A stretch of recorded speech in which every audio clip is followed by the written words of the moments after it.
தனுசு ராசி, தனுசு லக்ன அன்பு சொந்தங்களுக்கு வணக்கம். நான் உங்க அஸ்ட்ரோ புவனேஸ்வரி பேசுறேன். தனுசு ராசி, தனுசு லக்னத்துக்கு சனி பகவான் மற்றும் சுக்கிரன் பகவான் தனுசு ராசிக்கு 4ல் உச்சம் பெறக்கூடிய சுக்கிரனுடைய இணைவு எப்படி இருக்க போகுது, என்ன மாதிரியான பலன்களை தனுசு ராசி இன்னைக்கு ஃபேஸ் பண்ணிட்டு இருக்கீங்க, தனுசு ராசியோடைய குண நலன்கள் என்ன அப்படிங்கிறத நிச்சயமாக பார்க்கலாம். தனுசு காலபுருஷனுக்கு 9வது வீடு. ரொம்ப புண்ணியம் பண்ணவங்க மட்டும்தான் இந்த ராசியில பிறக்க முடியும். நிதர்சனமான உண்மை. எதுக்கு மேடம் கஷ்டப்படுறீங்களா? எல்லாருக்குமே எல்லா உதவியும் செஞ்சுட்டு நீ யாரு அப்படின்னு கேள்வி கேட்கறக்கா? இதுதான் இன்னைக்கு தனுசை ஃபேஸ் பண்ணிட்டு இருக்கக்கூடிய ஒரே வார்த்தையில சொல்லலாம். ராசிநாதன் ஏழில் எல்லாருக்கும் நல்லது பண்ணக்கூடியவங்க. யாருமே வீணா போகணும், யாருமே பார்த்தீங்கன்னா நம்மளோட சம்பாதிக்கணும் அப்படிங்கிற எண்ணங்கள் எதுவுமே இருக்காது. எல்லாத்தையுமே கடந்து போகக்கூடிய ஒரே ராசி அப்படின்னா தனுசு. அதனால தான் அவங்க காலபுருஷனுக்கு 9வது ராசியில் பிறக்காங்க. இருக்கக்கூடிய கேது நட்சத்திரம் இருக்கட்டும், சுக்கிர நட்சத்திரம் இருக்கட்டும், சூரிய நட்சத்திரம் இருக்கட்டும், ரொம்ப ரொம்ப மேம்போக்கானது. எல்லா விஷயத்துலையும் எல்லாருக்குமே தலையிடுறது பிடிக்கவே பிடிக்காது. மேக்கப் அப்படிங்கிறது எல்லாமே தனுசை பொறுத்தவரை இருக்கவே இருக்காது.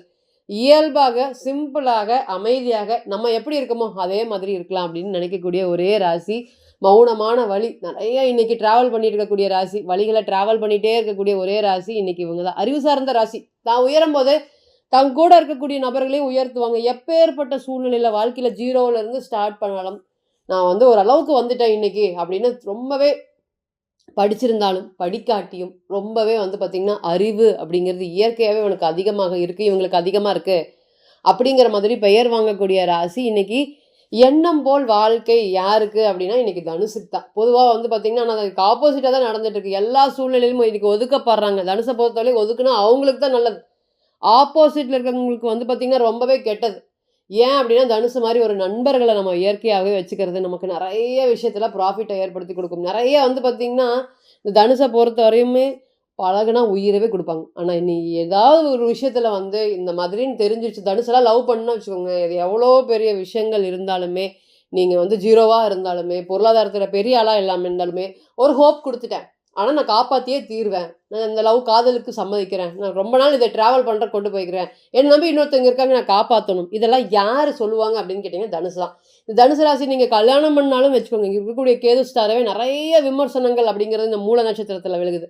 அப்படி இருந்தாலுமே பார்த்திங்கன்னா திருமண வாழ்க்கை அப்படிங்கிறது மற்ற ராசியை கம்பேர் பண்ணும்போது இந்த தனுசு ராசி திருமண வாழ்க்கையில் 100% தைரியமாக சொல்லலாம். திருமண வாழ்க்கையை எவ்வளோ கஷ்டங்கள் இருந்தாலும் யார்கிட்டையும் சொல்லாமல், வெளிப்படையாக இல்லாமல், அது எவ்வளோ கஷ்டமாக இருந்தாலும் அந்த மாதிரிலாம் எதுவுமே இல்லைங்க, எங்கள் வீட்டில் எந்த பிரச்சனையும் இல்லைங்க அப்படின்னு சுமூகமாக ஒரு குடும்பத்தை கூட்டிகிட்டு கொண்டு போகக்கூடிய ராசியாக தனுசு நிச்சயமாக இருக்கும். நம்ம நிறையா கிரகங்கள் தனுசு ராசியில் இருக்கும்போது நம்ம நிறையா ரீசெண்ட் டைமில் ஜாதகத்தை பார்க்கும்போது சொல்லியிருந்தோம், தைரியமாக கல்யாணம் பண்ணி கொடுங்க, இது 1000 பிரச்சனைகள் வந்தாலுமே நான் வச்சு காப்பாற்றுறேன் அப்படிங்கிற ஒரு யோகத்தை ஏற்படுத்தி கொடுக்கும். அதனால் மட்டும்தான் தனுசு ராசியில் நிறைய பேரும் புகழும். இன்றைக்கும் பாருங்க 10 பேரை உயர்த்தி விட்டது தான் தனுசு ராசி. தவிர்த்து காலை பிரித்து வாடுறது, இது நக்கலாக பேசுறது, இது எல்லாமே எதுவுமே இந்த தனுசை பொறுத்தவரைக்கும் இருக்கவே இருக்காது. என்ன இவங்க எப்படியே இருக்காங்களா அதே மாதிரி இருக்கிறதுக்கு விருப்பப்படுவாங்க.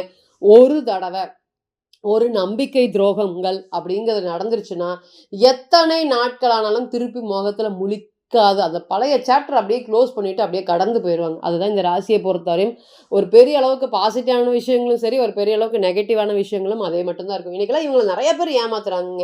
இன்னைக்கு தனுசு ராசி ரிலேஷன்ஷிப் எல்லாமே அவ்வளோ பெருசாக கெட்டு போயிருக்கு. சனீஸ்வர பகவான் சரி, 5ஆம் அதிபதியான செவ்வாய் பலவீனமாக இருக்கிறதுனால எல்லார் கூடயுமே திருமண வாழ்க்கையில் ரிலேஷன்ஷிப் ப்ராப்ளம், அதே போல் காதலிச்சுட்டு இருக்கோம், அதில் பயங்கரமான பிரச்சனைகள், திருமண வாழ்க்கையை கொண்டு போக முடியாமல் இவங்க நல்லா இருக்காங்க, ஆனால் இவங்களை வேண்டான்னு சொல்கிறவங்க ஆப்போசிட் நபராக இருப்பாங்க. அவங்க பார்த்திங்கன்னா கிட்டத்தட்ட இவங்களுக்கு அகெயின்ஸ்டாக ஒரு விஷயங்களும் எடுத்துகிட்டே இருப்பாங்க. இவங்களுடைய பொருளாதாரத்தை பயன்படுத்தி இத்தனை நாளாக வளர்ந்துட்டு இருந்தவங்க இன்னைக்கு இவங்கள நீ யார், அப்படிலாம் நீ ஒன்றும் பண்ணலையே அப்படிங்கிற மாதிரி தூக்கி எரியக்கூடிய சூழ்நிலையில தான் இன்னைக்கு இந்த தனுசு ராசி இருக்காங்க. இன்னுமே நம்ம சொல்லணும், ரீசெண்ட் டைமில் ஒரு ஜாதகத்தை பார்க்கும்போது சொல்லியிருந்தோம், நீங்கள் இவங்களுக்கு இவ்வளோ ஸ்பெண்ட் பண்ணுறக்கு அவசியமே இல்லை, இவங்களோட திருமண வாழ்க்கை அப்படிங்கிறது ரொம்ப கஷ்டமானதாக இருக்குது, நீங்கள் காதல் திருமணத்துக்கு சப்போர்ட் பண்ணலை, நீங்கள் ரொம்ப பொருளாதாரத்தில் கவனம் இல்லாமல் இருந்தீங்கன்னா பெரிய அளவுக்கு ஃபினான்ஷியல் லாஸ் ஏற்படும் எல்லாருமே சொன்னாங்க மேடம்.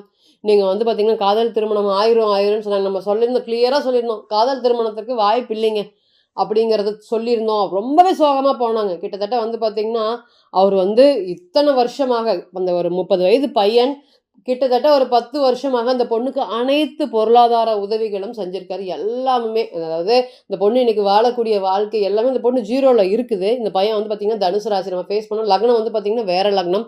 அவருடைய பிறந்த கால ஜாதகத்தில் 5ஆம் அதிபதி பயங்கர ஸ்ட்ராங்காக இருந்தார். ராசியை பார்க்குறாரு, லக்னாதிபதியை பார்க்குறாரு, அந்த மாதிரி பல காம்பினேஷன் இருந்தது. சரி, பொருளாதாரத்தில் ரொம்ப கவனமாக இருங்க, நீங்கள் பேசிட்டு இருங்க, ஆனால் பொருளாதாரத்தில் கவனமாக இருங்கன்னு நம்ம ஒரு எச்சரிக்கை பண்ணி அனுப்பணும். இன்னைக்கு அதே பையன் ஃபோன் பண்ணி, மேடம் எனக்கு வந்து பார்த்தீங்கன்னா என்ன பண்ணுறதுன்னு தெரில, அவங்க திடீர்னு வந்தாங்க, வந்துட்டு அவங்களுடைய சொந்தக்காரங்களை கல்யாணம் பண்ணிக்கிறேன் அப்படின்னு சொன்னாங்க. என்னால் ஒன்றுமே பேச முடியல, ஏன் என்னன்னு கேள்வி கேட்டேன், அதுக்கு எதுவுமே பதில் இல்லை, இனிமேல் எனக்கு கால் பண்ணாத அப்படிங்கிற ஒரே வார்த்தைகள் சொல்லிட்டு இன்றைக்கி ஃபோனை கட் பண்ணிட்டாங்க. இன்றைக்கி நம்பர் சேஞ்ச் பண்ணிட்டாங்க. எதுலேருந்து கூப்பிட்டாலும் என்னால் பேசவே முடியல. 10 வருஷமாக என்னுடைய பொருளாதாரத்தை அனைத்துமே நான் இழந்துட்டேன் மேடம், நீங்கள் சொன்னது நடந்துருச்சு, இப்போ நான் என்ன பண்ணுறதுன்னா ஒன்றுமே பண்ண முடியல. பிறந்த கால ஜாதகத்தை இந்த பொண்ணுக்கு ஸ்ட்ராங்காக இன்றைக்கி கிளியராக இண்டிகேட் பண்ணுச்சு. அப்போ விட்டுருங்க இது அப்படிங்கிற மாதிரி. இதனால் இவருக்கு என்ன இழப்பு அப்படிங்கிறது வந்து பார்த்திங்கன்னா 10 வருஷமான கடினமான உழைப்பு. இந்த நம்பியே வந்து ஒரே இடத்துல அவர் வேலை செஞ்சுட்டு இருந்திருக்காரு. வேறு எந்த இடத்துக்குமே நிறைய பதவிகள் கிடைச்சுமே அவர் போகாமல் இருந்திருக்காரு. அப்போ சம்பளமும் குறைச்ச இடத்துல பரவாயில்ல அப்படிங்கிற மாதிரி இருந்திருக்காரு. இதனால் அவருடைய 10 வருஷம் உழைப்புகள் அப்படிங்கிறது பறி போச்சு அப்படிங்கிறது நிதர்சனமான உண்மை. இன்னும் நிறைய ஜாதகத்தில் வந்து பார்த்திங்கன்னா திருமண வாழ்க்கை அப்படிங்கிற மாதிரி விஷயங்களும் கடுமையாக பாதிப்படைஞ்சிருக்கு. 10 வருஷம் 15 வருஷம் எஃபர்ட்ஸ் போடுறோம், எல்லா சொத்துக்கு நம்ம எழுதி கொடுக்குறோம், திருப்பி நீ யார் அப்படின்னு கேட்கும்போது அந்த சொத்து சம்மந்தப்பட்ட விஷயத்தினாலே திருமண வாழ்க்கையில் நிறைய ப்ராப்ளம். இன்றைக்கி ரீசெண்ட் டைமில் வந்து பார்த்திங்கன்னா தனுசு நல்லா இருப்பாங்க, தனுசு கல்யாணம் பண்ணினவங்க ஆப்போசிட் நபர்கள் நீங்கள் யார் அப்படிங்கிற கேட்குற மாதிரியான ஒரு சூழ்நிலைகள் தான் இன்றைக்கி தனுசு ஃபேஸ் பண்ணிகிட்ருக்கு. இது காதலுக்குன்னு சொல்கிறதா, தொழிலுக்குன்னு சொல்கிறதா, தொழில் ஸ்தானாதிபதி பாருங்கள் கடுமையான தன்னுடைய வீட்டுக்கு 3ஆம் இடத்துல, அதாவது ராசிக்கு 10ஆம் இடத்துக்கு 6ஓட சம்மந்தப்பட்டுட்டு வக்ரமாக இருக்கார். அப்போ தொழில் சார்ந்த விஷயத்துலையும் நிறைய ஏற்றி விட்டுருக்கீங்க. மற்றவங்களை எல்லாத்தையுமே வந்து பார்த்திங்கன்னா ஏணியாக ஏற்றி விட்டுட்டு இன்றைக்கி அந்த தொழிலில் கற்றுக்குட்டியாக இருக்கவங்களாம் இன்றைக்கி ஜெயிச்சு வந்திருக்காங்க. நீங்கள் நின்று வேடிக்கை பார்க்குற மாதிரியான சூழ்நிலைகள். இன்னும் இந்த ராசியை பொறுத்தவரை நம்ம பேசிகிட்டே போகலாம். நிறைய ஹைலைட்டான விஷயங்கள், எல்லா விஷயத்துலையும் சர்டிஃபிகேஷன் அப்படிங்கிறது ரொம்ப கம்மியாக இருக்குது. ராசிநாதனை குரு பார்க்குறாரு, எனக்கு உயிர் மட்டும் இருக்குது மேடம், தெம்பு மட்டும் இருக்குது மேடம், மற்ற எதுவுமே இல்லை அப்படிங்கிற மாதிரி நிறைய வருத்தங்களோட ட்ராவல் பண்ணிட்டு இருக்கக்கூடிய ராசியாக இன்றைக்கி இருக்குது. நிச்சயமாக அடுத்தது பாருங்கள், குரு 8க்கு போக போகிறார், உச்சம் வர போகிறார். அதனால் தனுசு ராசி பொறுத்தவரையும் ரொம்பவே ஸ்ட்ராங்காக இருக்கணும். இன்னும் வரக்கூடிய காலங்களில் மனசை ரொம்ப இரும்பாக்கிக்கோங்க அப்படிங்கிறது நிதர்சனமான உண்மை. யார் இருந்தாலும் யார் போனாலும் கவலைப்படாதீங்க அப்படிங்கிற மாதிரி தான் நம்ம இன்றைக்கி ஆறுதல் சொல்லிகிட்டே இருக்கணும். தனுசை பொறுத்தவரையும் சனீஸ்வர பகவான் வேறு 10ஆம் பார்வையாக உங்களுடைய ராசியை பார்க்குறாரு. இங்கே சுக்கிரனோடைய சேர்ந்து சனி தனுசு ராசி மற்றும் தனுசு லக்னத்துக்கு 4 சுக்கிரன் அப்படிங்கிறது வந்து பார்த்திங்கன்னா உச்ச பலன்கள் அப்படிங்கிறத நம்ம சொல்லலாம். உச்ச சுக்கிரன் அப்படிங்கிற சொல்லலாம். நான் தனுசை பொறுத்தவரையும் 4 சுக்கிரன் அப்படிங்கிறது உச்சம் பெறவே கூடாது. உச்சம் பெற்று கூட சனீஸ்வர பகவானோட இருக்கும்போது நிறைய வாழ்க்கையில் பிரச்சனைகளை இன்றைக்கி தான் அதிகமாக ஃபேஸ் பண்ணிட்டு இருக்கு. நம்ம நல்லா இருக்குன்னு பார்த்த ஜாதகங்கள் எல்லாமே அந்த அன்னைக்கு நல்லா இருக்கா, நம்ம பார்த்த அன்னைக்கு நல்லா இருக்கா அப்படின்னு கேட்டிங்கன்னா நெகட்டிவாக தான் இருந்திருக்கு. அப்போ ஜாதகம் நல்லா இருக்குங்க, ஆனால் இன்றைக்கி நெகட்டிவ் காமிக்குது, இன்றைக்கி நீங்கள் கஷ்டத்தில் இருக்கிற மாதிரி தான் இண்டிகேட் பண்ணால் கிளியராக சொல்லிடுறாங்க. ஒரு விஷயத்தில் நான் மாட்டின அந்த பிரச்சனையில் இவ்வளோ விஷயங்கள் பாதிப்படைஞ்சிருக்கு, இதுலேருந்து நான் மீண்டு வெளியே வருவேன் அப்படிங்கிற மாதிரியான கேள்விகள் தான் மேடம் நான் வந்திருக்கேன் அப்படிங்கிற மாதிரி சொல்கிறாங்க.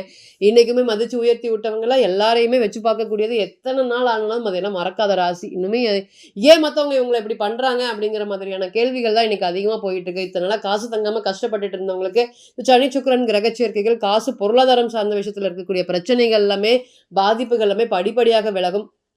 குடும்பத்திற்காக அர்ப்பணிஞ்சு வாழ்ந்து இன்னைக்கு திருமண வாழ்க்கையில் நீ யாருன்னு கேட்கக்கூடிய நபர்கள் அனைவருக்குமே இந்த நேரம் திருமண வாழ்க்கை கிட்டத்தட்ட டைவர்ஸோடைய விளிம்பில் எண்டில் இருக்குது. இனிமேல் ஒரு நல்ல ஒரு குடும்ப வாழ்க்கை அமையுமா, ஏற்கனவே திருமண வாழ்க்கை அப்படிங்கிறது வந்து ப்ராப்ளம் ஃபேஸ் பண்ணிட்டு இருக்கோம், 2வது திருமண வாழ்க்கையாவது சுமூகமாக இருக்குமா அப்படின்னு கேட்கக்கூடிய நபர்கள் அனைவருக்குமே இந்த கோச்சாரம் 2வது திருமண வாழ்க்கையை ஏற்படுத்தி அதுக்குண்டான விஷயங்கள் எல்லாத்துக்குமே நடக்கிறதுக்கு உண்டான பலன்களை ஏற்படுத்தி கொடுக்கும். அது பிறந்த கால ஜாதகம் மட்டுமே தான் ஒரு 100% அது எவ்வளோ எஃபர்ட்ஸ் போடலாம், எந்த காலத்தில் போடலாம், எந்த காலத்தில் திருமணம் நடக்கும் அப்படிங்கிறது நம்ம ப்ரெடிக்ட் பண்ண முடியும். இதுக்கு முன்னாடி நடந்ததை விட இனி வரக்கூடிய காலங்களில் எப்படி இருக்கும் அப்படிங்கிறதுக்கு பிறந்த கால ஜாதகம் மட்டுமே தான் பதில் சொல்கிறதுக்கு கடமைப்பட்டிருக்கு. ஸோ எந்த ஒரு நம்ம 2 கிரகத்தை மட்டுமே பற்றி பேசுகிறோம், ராசியோட நலன்களை பற்றி பேசுகிறோம், குணத்தை பற்றி பேசுகிறோம், இன்றைக்கி ஃபேஸ் பண்ணியிருக்கக்கூடிய சிச்சுவேஷனை பற்றி பேசுகிறோம். உங்களோட பிறந்த கால ஜாதகத்தில் நீங்கள் பிறந்த லக்னம்னு ஒன்று இருக்கும், அது 2 மணி நேரத்துக்கு ஒருக்கா திருப்பி மாறிட்டே இருக்கும். அந்த பிறந்த லக்னத்தோடைய லக்னாதிபதியோடைய நவாம்சத்தோடைய நிலைமையை வச்சு வந்து பார்த்திங்கன்னா பலன்கள் நிச்சயமாக மாறுபடும். ஸோ தனிப்பட்ட ஜாதகம் மட்டுமே தான் எந்த ஒரு விஷயத்துக்குமே ஒரு பதில் சொல்கிறதுக்கு கடமைப்பட்டிருக்கு அப்படிங்கிறது நீங்கள் மறந்துடவே கூடாது. நம்ம சொல்லக்கூடிய கோச்சாரம் அனைத்துமே 20 to 30% மட்டுமே பலன்கள் பொருந்தி வரும். தனிப்பட்ட ஜாதகத்தை நீங்கள் ஆலோசனை பண்ண விருப்பப்பட்டீங்கன்னா கீழே இருக்கக்கூடிய நம்பருக்கு கான்டாக்ட் பண்ணுங்கள். நான் வணங்கக்கூடிய நரசிம்மர் உங்கள் எல்லோருக்குமே நல்ல வளமான வாழ்க்கையை ஏற்படுத்துகிற நிச்சயமாக பிரார்த்தனை பண்ணிக்கிறேன். மீண்டும் ஒரு பதிவில் உங்களெல்லாம் சந்திக்கும் வரை உங்களிடமிருந்து விடை பெறுவது உங்கள் அஸ்ட்ரோ புவனேஸ்வரி. நன்றி, வணக்கம்.